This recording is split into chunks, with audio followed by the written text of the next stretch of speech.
Hey, welcome back to part three in our three-part series on the history of the State Defense Force, known as the Indiana Guard Reserve, here in the state of Indiana, part of the Military Department of Indiana.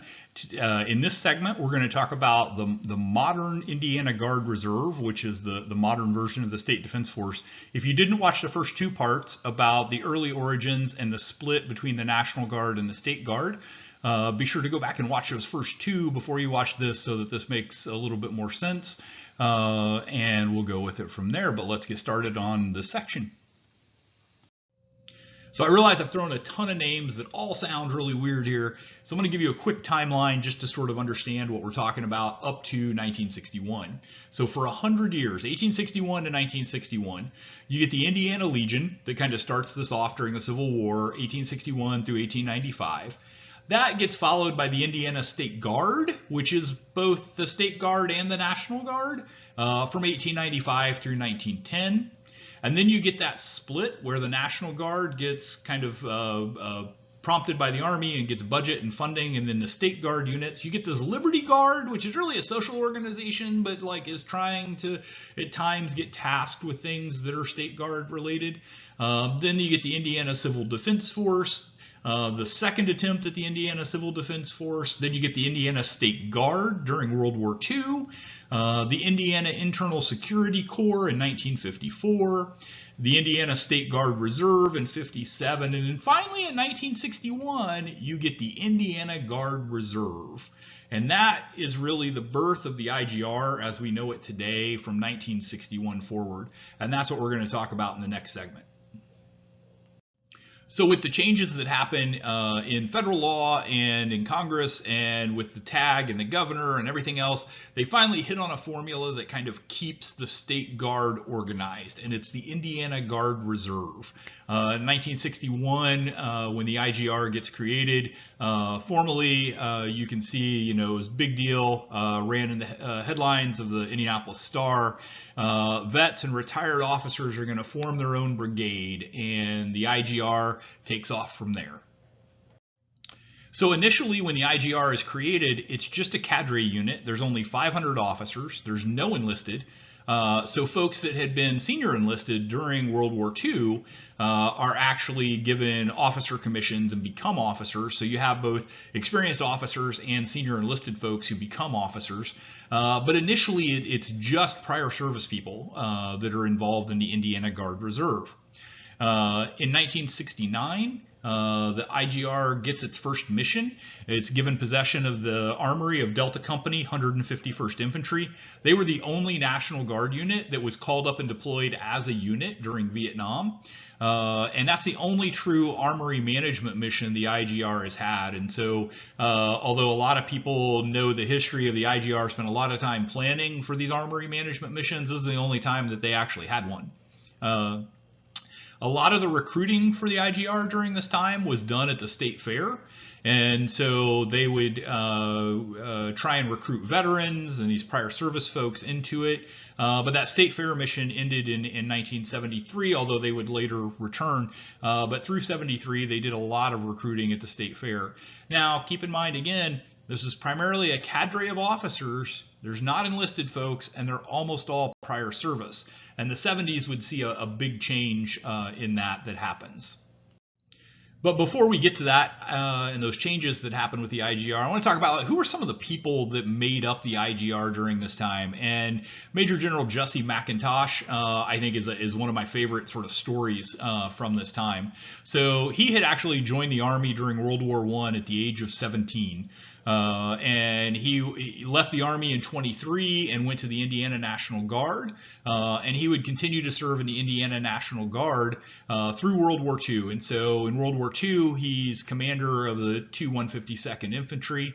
And then during the Battle of Bataan, he commands the 152nd. And then in 1949, after the war, he ends up being promoted to commander of the 38th Infantry Division. Well, he's worked his way up. He's a major, he's a lieutenant colonel, brigadier general.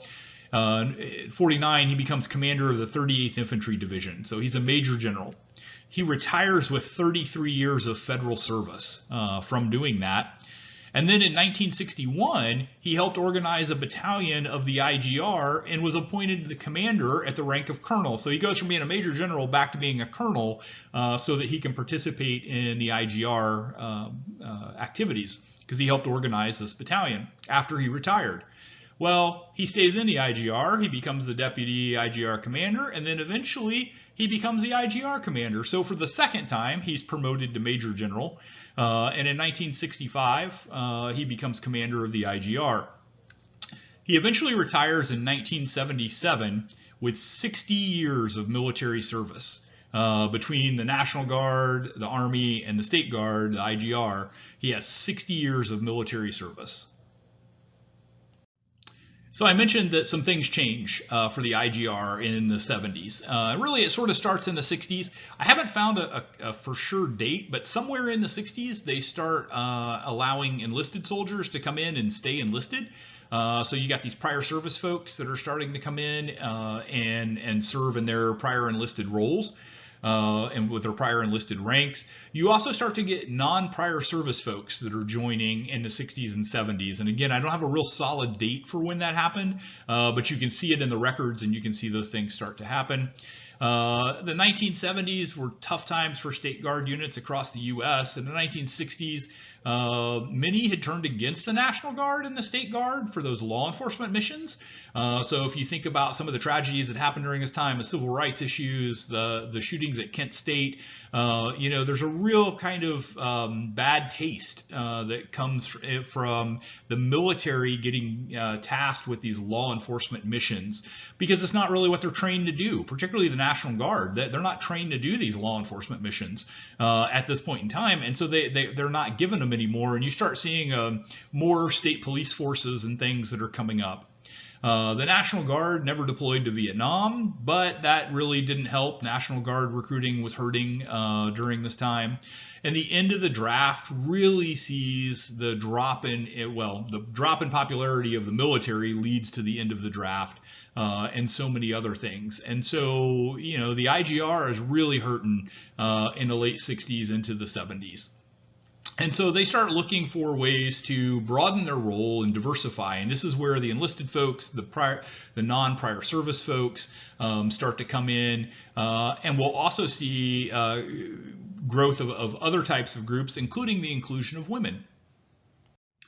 So one of the unique things that happens with the IGR and many State Guard units, but the IGR in particular, is they start holding marksmanship competitions. And so there's small ranges all across the state, some at armories. These are mostly small caliber, small bore competitions.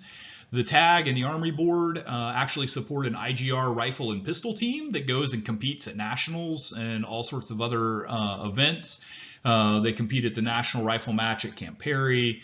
They are eventually disbanded, and a lot of these indoor ranges in the 70s, 80s start to get closed due to lead issues. And you start seeing problems managing the lead issues that are coming up with these. 1973, the IGR begins to allow women to join. And Sharon Embry Sewell was the first woman to join the IGR. She served 15 years and retired as a lieutenant colonel. Sandra Connolly Brown was one of the first women to join the Indiana National Guard in 1974, when the Indiana National Guard started allowing women. 6 years later, she joined the IGR in 1980, and in 1987, she became the first woman in the entire military department of Indiana, National Guard or State Guard, to be a command sergeant major. And so she would go on to do that role. And I realize my video is sort of covering her picture there, which doesn't quite do her justice. By the 1980s, the Army starts to make some changes that come to impact the IGR and State Guard units around the country. So their total force philosophy that they adopt says the National Guard is going to play a bigger role in future conflicts. They're going to get called up more quickly. And there's the idea that the National Guard is the disaster responders for the home front. So tornadoes, hurricanes, all these things. So those two missions really sort of conflict with each other, that, hey, the National Guard might get called up at any moment, but, they're also your disaster response unit. And so this creates some concern, and people start looking at State Guard units for particularly filling this disaster response role. State police by this point exist in most states, so a lot of those law enforcement duties outside of large-scale disasters really aren't falling to the National Guard anymore. And so you start seeing less of that. Now, in recent years, realizing this past election and some other times, you are seeing the National Guard get called out for more of these things. Particularly domestic terrorism in the post 9/11 era, you start seeing more National Guard work. But in the 80s, these things had really dropped off quite a bit. So a couple other things that happened in the 1980s that are of note. So in 81, IGR headquarters is established at Tyndall Armory, where it still is today.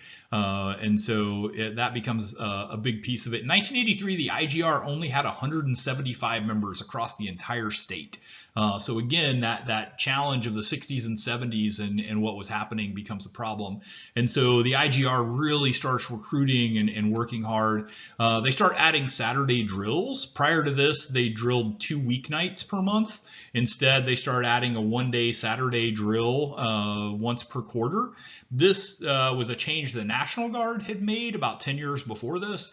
And so the IGR is catching up to what the National Guard is doing.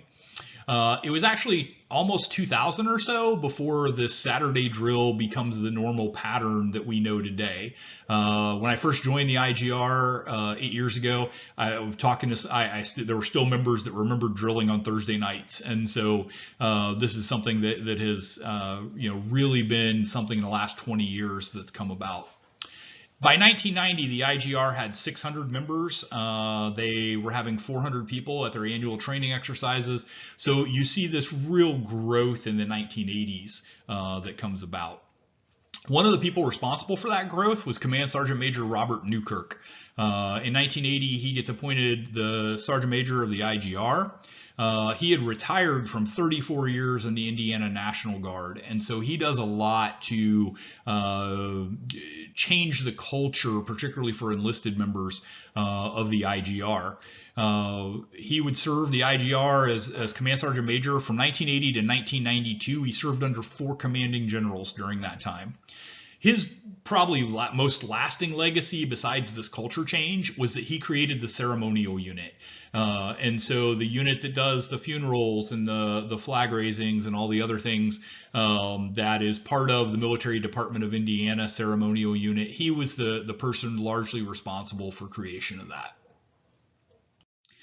So a few other big changes happened in the 1980s, and this becomes a real turning point in IGR history as it starts moving from this kind of older model to more of what we know today in the IGR. One of my favorite little known facts about the IGR, September 27th is Indiana Guard Reserve Day in the state of Indiana. I'm not entirely sure why it is September 27th, but the governor picked that day, and September 27th is IGR Day. So if you're watching this on September 27th, happy IGR Day. In 1986, Major General Paul Sidians becomes the first IGR commander to have not been a federal officer. He had left the Army as a corporal and then worked his way up in the IGR. So you start to see people who are really sort of making their entire career out of serving in the IGR. In 1993, March 31st to be exact, the IGR created Training Command. This was an effort to standardize the training, but also to run all new members through the same levels of training. And the Training Command has been at Camp Atterbury ever since in working to standardize both the basic and the NCO and officer training programs. 1996, the first basic course and the first advanced officer course were both offered. And in 1998, the first advanced NCO course was offered. Just like the IGR, or just like the National Guard, the IGR had cooks in every unit, used to cook their own lunches. So random fun fact. And in the 1990s, the IGR was authorized to wear BDUs, the camouflage uniforms, for the first time. So you're thinking, wait, what were they wearing before that? Well, prior to being authorized to wear the BDUs, and here's a picture from that first effort, the IGR was only allowed to wear Class A and Class B uniforms from the Army service uniforms. And so what's interesting is you see a lot of pictures like this from IGR history. Now, here's the thing. Uniforms were not required. So a lot of folks that were serving in the IGR never bought a uniform because they had to buy their own uniforms. A lot of them never bought their own uniforms. So you can see there's two folks in civilian clothes that are in this picture. They didn't buy their own. A lot of them didn't. In fact, there was one, I will protect their identity even though I think they've probably passed away, commander who later admitted that he didn't buy any uniforms until he went to headquarters as a lieutenant colonel. So he had worked his way up to that point without ever having bought a uniform until he went to headquarters and felt like he needed to start wearing it. So many folks wore civilian clothes for most of their career.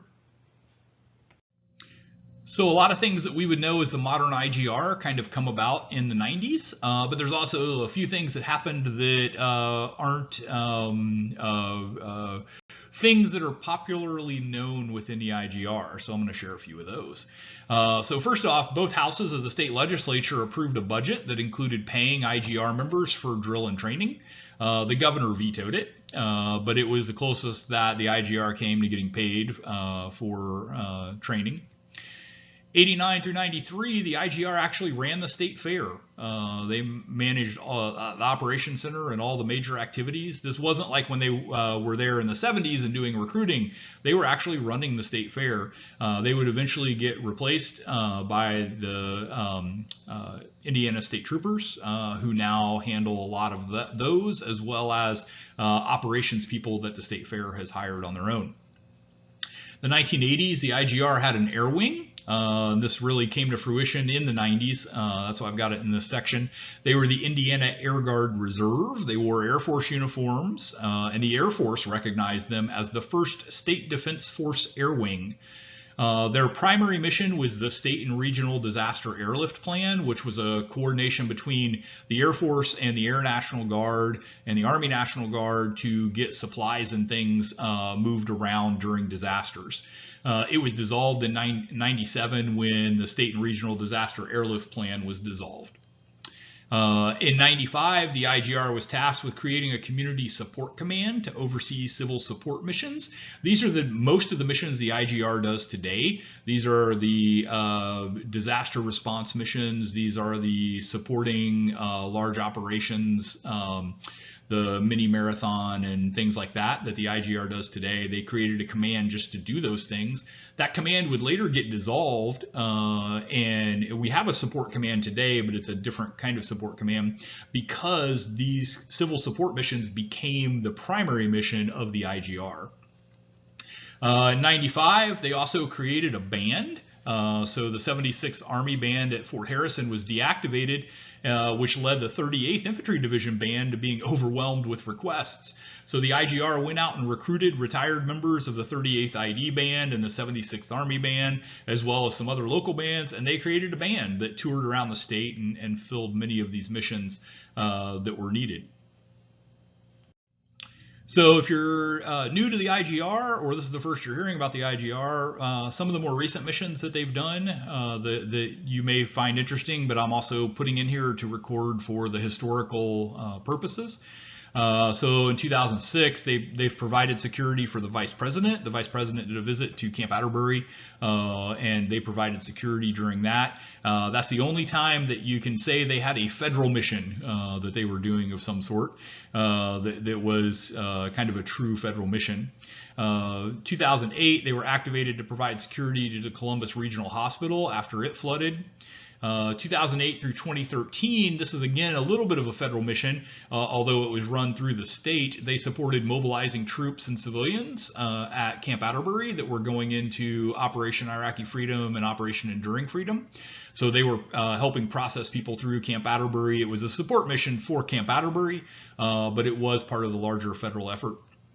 2010, they got tasked by the Indiana Department of Homeland Security with developing a wilderness SAR team, search and rescue team. In 2011, they responded to their first SAR mission, which was actually the Lauren Spearer search down in Bloomington, Indiana. And they've continued to respond to search and rescue requests and missions since then. The Indianapolis 500 Festival Mini Marathon. It's not real clear when that mission started, but it has certainly become a primary mission that they do, providing security. They also do other runs and parades in Indianapolis and other areas throughout the state. They also started managing operations and providing instructors for the Junior ROTC Summer Camp at Camp Atterbury. That is primarily run operationally by the IGR and overseen by the Army's ROTC program. They have civil support missions for various air shows around the state and other events that they do. They have members that are part of the IDHS Incident Management Assistance Team, which is, again, this group that goes to large events around the state and helps manage those. And then the ceremonial unit has also continued since it started in the 80s and is one of the common missions that the IGR does today and one of the things they're best known for. So if we kind of look back, you think of the state forces of Indiana over the last 204 years. You have this militia period that comes up prior to the Civil War. You get the Legion period that is the Civil War through really World War I or so. And then you get this split where the State Guard and National Guard become kind of two different things during the World War I era. And then you get the Guard Reserve after World War II. If you combine all these together and look at it, there's really only 26 years of Indiana history where there's not an identifiable state military force.